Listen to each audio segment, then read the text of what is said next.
ತಿಮ್ಮರೋಡಿ ಅವರು 4 ಅನುಮಾನಾಸ್ಪದ ಸಾವುಗಳಾಗಿದ್ದಾವೆ, 3 ಲಾಟರಿಗಳಲ್ಲಿ 4 ಸಾವಾಗಿದೆ, ತನಿಖೆ ಆಗಬೇಕು ಅಂತ ನಿನ್ನೆ ದೂರು ಕೊಟ್ಟಿದ್ದಾರೆ ಸರ್. ಇದು ಹೊಸ ದೂರು. ಇದು ಧರ್ಮಸ್ಥಳ ನೋಡೋಣ, ಅದನ್ನ SITನವರು ಹ್ಯಾಂಡಲ್ ಮಾಡ್ತಾ ಇದ್ದಾರಲ್ಲ, ಆ ದೂರು SITಗೆ ಕೊಟ್ಟಿದ್ದಾರೆ ಅವರು. ಅದರಿಂದ SITನವರು ಅದನ್ನ ತಗೊಳ್ಬೇಕಾ ಬೇಡವಾ, ಅದು ಬೇರೆ ಬೇರೆ ದಿಕ್ಕಿಗೆ ಹೋಗುವಂತದ್ದು ಪ್ರಯತ್ನಗಳು ನಡೆದ್ರೆ ಅದನ್ನ ಬೇರೆ ತರ SITನವರು ತನಿಖೆಗಳು ಮಾಡ್ತಾರೆ. ಷಡ್ಯಂತ್ರದಲ್ಲೂ ಕೂಡ ರಾಶಿ ಹಣ ಸಿಕ್ಕಿದೆ. 5 ನೋಡಿ, ಅದನ್ನೆಲ್ಲ SITನವರೇ ನೋಡಬೇಕು. ನಾವು ಬೆಂಗಳೂರಲ್ಲಿ ಕೂತ್ಕೊಂಡು ಅವ್ರು ಯಾರೋ ಹೇಳಿದ್ರು, ಅವ್ರ ಹೇಳಿಕೆ ಮೇಲೆ ನಾವು ತೀರ್ಮಾನಗಳು ಮಾಡೋದಿಲ್ಲ. SITನವ್ರ ಮುಂದೆ ಅವರೇನು ಕಂಪ್ಲೇಂಟ್ಸ್ ಕೊಟ್ಟಿರ್ತಾರೆ, ಅದಕ್ಕೇನಾದ್ರೂ ಎವಿಡೆನ್ಸ್ಗಳು ಕೊಟ್ಟಿರ್ತಾರೆ, ಅವೆಲ್ಲ ನೋಡಿ.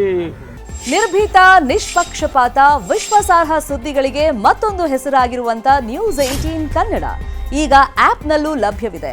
ದಯವಿಟ್ಟು ಇಲ್ಲಿರುವಂತ QR ಕೋಡ್ ಸ್ಕ್ಯಾನ್ ಮಾಡಿಕೊಂಡು ಆಪ್ ಡೌನ್ಲೋಡ್ ಮಾಡೋದಕ್ಕೆ ಮರಿಬೇಡಿ. ನಿಮ್ಮ ಬೆಂಬಲ ಹೀಗೆ ಸದಾ ನಮ್ಮೊಂದಿಗಿರಲಿ. ಧನ್ಯವಾದ. ತೀರ್ಮಾನಗಳನ್ನು SITನವರು ಮಾಡ್ತಾರೆ. ಒಂದು ವೇಳೆ ಸರ್ಕಾರದ ಅನುಮತಿ ಬೇಕಂದ್ರೆ ಸರ್ಕಾರ ಕೇಳ್ತಾರೆ. ಈಗ ಸದ್ಯಕ್ಕೆ ಯಾವುದೋ ಸರ್ಕಾರಕ್ಕೆ ಆ ರೀತಿ ಅನುಮತಿ ಕೇಳೋದಕ್ಕೆ ಬಂದಿಲ್ಲ. ಅವರೇ ಅವರ ಹಂತದಲ್ಲಿ ತೀರ್ಮಾನಗಳು ಮಾಡ್ತಾರೆ. ಷಡ್ಯಂತ್ರದ ತನಿಖೆ ವೇಗ ಕಳೆದುಕೊಳ್ತಾ ಅಂತ ಸರ್, ಯಾಕಂದ್ರೆ ಅರೆಸ್ಟ್ ಮಾಡಿದ್ಮೇಲೆ ಆತನಿಗೆ ಪ್ರತಿನಿತ್ಯ ನಾವೇನ್ ಮಾಡ್ತಾ ಇದ್ದೀವಿ ಅಂತೇಳಿ SITನವರು ಮಾಧ್ಯಮಕ್ಕಾಗ್ಲಿ ಸಾರ್ವಜನಿಕರಿಗಾಗ್ಲಿ ಹೇಳೋದಿಲ್ಲ. ಅನೇಕ ವಿಚಾರಗಳನ್ನ ಅವರು ಸಾರ್ವಜನಿಕವಾಗಿ ಎಲ್ಲೂ ಶೇರ್ ಮಾಡಕ್ ಹೋಗೋದಿಲ್ಲ. ಹಂಗಂದಾಕ್ಷಣಕ್ಕೆ ವೇಗ ಕಳ್ಕೊಂಡ್ಬಿಟ್ಟಿದೆ, ತನಿಖೆ ನಡೀತಾ ಇಲ್ಲ ಅಂತ ಅನ್ಕೊಳ್ಬಾರ್ದು.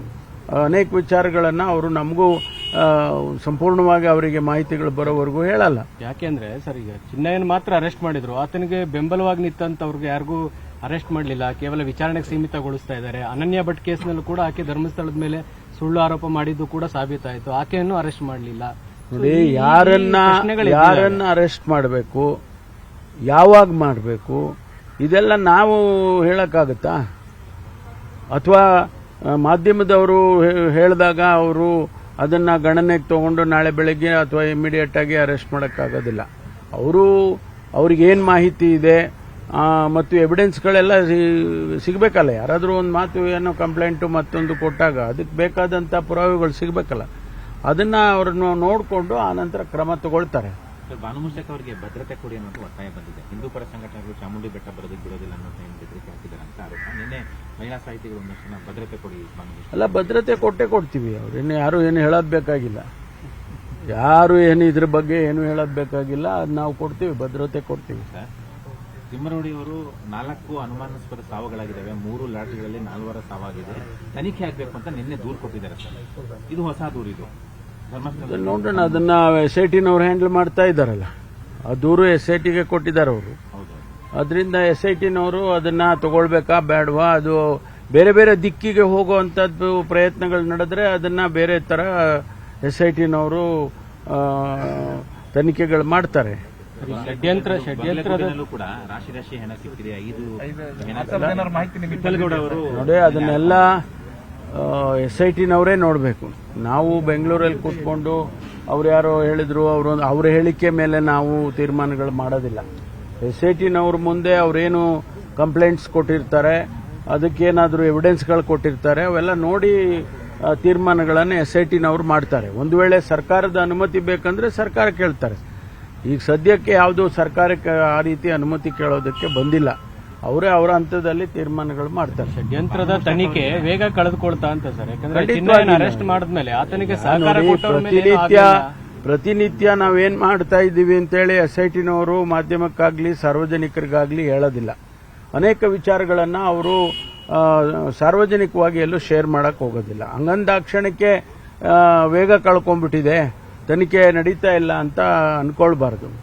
ಅನೇಕ ವಿಚಾರಗಳನ್ನ ಅವರು ನಮಗೂ ಸಂಪೂರ್ಣವಾಗಿ ಅವರಿಗೆ ಮಾಹಿತಿಗಳು ಬರೋವರೆಗೂ ಹೇಳಲ್ಲ. ಯಾಕೆಂದ್ರೆ ಸರ್, ಈಗ ಚಿನ್ನಯ್ಯನ ಮಾತ್ರ ಅರೆಸ್ಟ್ ಮಾಡಿದ್ರು, ಆತನಿಗೆ ಬೆಂಬಲವಾಗಿ ನಿಂತಂತವ್ರಿಗೆ ಯಾರಿಗೂ ಅರೆಸ್ಟ್ ಮಾಡಲಿಲ್ಲ, ಕೇವಲ ವಿಚಾರಣೆಗೆ ಸೀಮಿತಗೊಳಿಸ್ತಾ ಇದ್ದಾರೆ. ಅನನ್ಯ ಭಟ್ ಕೇಸ್ನಲ್ಲೂ ಕೂಡ ಆಕೆ ಧರ್ಮಸ್ಥಳದ ಮೇಲೆ ಸುಳ್ಳು ಆರೋಪ ಮಾಡಿದ್ದು ಕೂಡ ಸಾಬೀತಾಯಿತು, ಆಕೆಯನ್ನು ಅರೆಸ್ಟ್ ಮಾಡಲಿಲ್ಲ. ನೋಡಿ, ಯಾರನ್ನ ಅರೆಸ್ಟ್ ಮಾಡಬೇಕು, ಯಾವಾಗ ಮಾಡಬೇಕು, ಇದೆಲ್ಲ ನಾವು ಹೇಳಕ್ಕಾಗತ್ತಾ? ಅಥವಾ ಮಾಧ್ಯಮದವರು ಹೇಳಿದಾಗ ಅವರು ಅದನ್ನ ಗಣನೆಗೆ ತಗೊಂಡು ನಾಳೆ ಬೆಳಗ್ಗೆ ಅಥವಾ ಇಮಿಡಿಯೇಟ್ ಆಗಿ ಅರೆಸ್ಟ್ ಮಾಡೋಕ್ಕಾಗೋದಿಲ್ಲ. ಅವ್ರಿಗೆ ಏನು ಮಾಹಿತಿ ಇದೆ ಮತ್ತು ಎವಿಡೆನ್ಸ್ಗಳೆಲ್ಲ ಸಿಗಬೇಕಲ್ಲ. ಯಾರಾದರೂ ಒಂದು ಮಾತು ಏನೋ ಕಂಪ್ಲೇಂಟು ಮತ್ತೊಂದು ಕೊಟ್ಟಾಗ ಅದಕ್ಕೆ ಬೇಕಾದಂಥ ಪುರಾವೆಗಳು ಸಿಗಬೇಕಲ್ಲ. ಅದನ್ನು ಅವ್ರನ್ನ ನೋಡಿಕೊಂಡು ಆನಂತರ ಕ್ರಮ ತಗೊಳ್ತಾರೆ. ಸರ್, ಭಾನುಮುಷಕ್ ಅವರಿಗೆ ಭದ್ರತೆ ಕೊಡಿ ಅನ್ನೋದು ಒತ್ತಾಯ ಬಂದಿದೆ. ಹಿಂದೂ ಪರ ಸಂಘಟನೆಗಳು ಚಾಮುಂಡಿ ಬೆಟ್ಟ ಬರೋದಕ್ಕೆ ಬಿಡೋದಿಲ್ಲ ಅನ್ನೋ ಬೆದರಿಕೆ ಹಾಕಿದ್ದಾರೆ ಅಂತ ಆರೋಪ. ನಿನ್ನೆ ಮಹಿಳಾ ಸಾಹಿತಿಗಳು ಒಂದಷ್ಟು ಜನ ಭದ್ರತೆ ಕೊಡಿ ಭಾನುಮುಷಕ್. ಅಲ್ಲ, ಭದ್ರತೆ ಕೊಟ್ಟೇ ಕೊಡ್ತೀವಿ. ಅವ್ರೇನು ಯಾರು ಏನು ಹೇಳೋದು ಬೇಕಾಗಿಲ್ಲ. ಯಾರು ಏನು ಇದ್ರ ಬಗ್ಗೆ ಏನು ಹೇಳೋದು ಬೇಕಾಗಿಲ್ಲ. ಅದು ನಾವು ಕೊಡ್ತೀವಿ, ಭದ್ರತೆ ಕೊಡ್ತೀವಿ. ನಿರ್ಭೀತ, ನಿಷ್ಪಕ್ಷಪಾತ, ವಿಶ್ವಾಸಾರ್ಹ ಸುದ್ದಿಗಳಿಗೆ ಮತ್ತೊಂದು ಹೆಸರಾಗಿರುವಂತ ನ್ಯೂಸ್ 18 ಕನ್ನಡ ಈಗ ಆಪ್ನಲ್ಲೂ ಲಭ್ಯವಿದೆ. ದಯವಿಟ್ಟು ಇಲ್ಲಿರುವ QR ಕೋಡ್ ಅನ್ನ ಸ್ಕ್ಯಾನ್ ಮಾಡಿಕೊಂಡು ಆಪ್ ಅನ್ನ ಡೌನ್ಲೋಡ್ ಮಾಡೋದಕ್ಕೆ ಮರಿಬೇಡಿ. ನಿಮ್ಮ ಬೆಂಬಲ ಹೀಗೆ ಸದಾ ನಮ್ಮೊಂದಿಗಿರಲಿ. ಧನ್ಯವಾದ.